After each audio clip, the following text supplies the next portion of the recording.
Now, Ukrainians are retreating in the face of Russian army advance as it claims new ground every day, while the West claims that North Korean soldiers have already started moving to the front lines along with the Russians. Kyiv is staring at an acute shortage of manpower. Our next story brings you all the details. Take a look.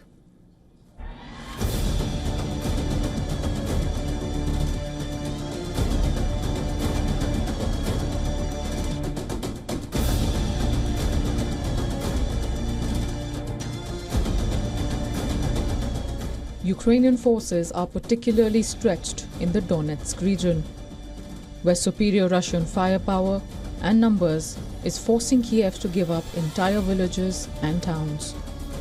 The fiercest clashes are taking place in Kurakov and Pokrovsk areas, where Ukrainian troops are resorting to desperate measures to halt Russian advance.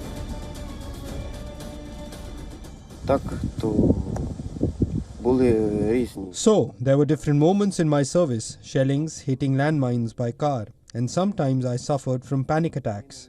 It was really difficult to go on a combat mission. The relentless shelling of Sumy and Chernihiv regions underscores the intensity of Moscow's assault.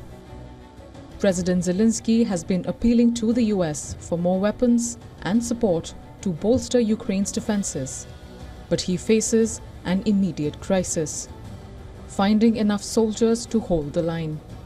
With nearly all willing recruits already enlisted, Ukraine's recruitment efforts are faltering as eligible men are increasingly evading the draft by hiding or fleeing the country.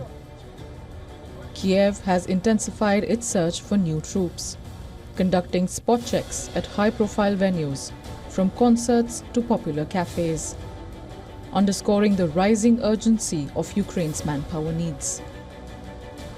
Meanwhile, resentment is building up among the battle-weary soldiers who have served on the front lines for nearly 3 years, only to watch others escape military service. Ukraine recently lowered the draft age to 25. It also introduced harsher penalties for draft torture, briefly boosting enlistment. The numbers, though, have waned since then. As the war enters its third year, Kiev confronts mounting pressure to share the burden of defense evenly and avert a crisis of morale within its ranks. Bureau Report, WION World is One.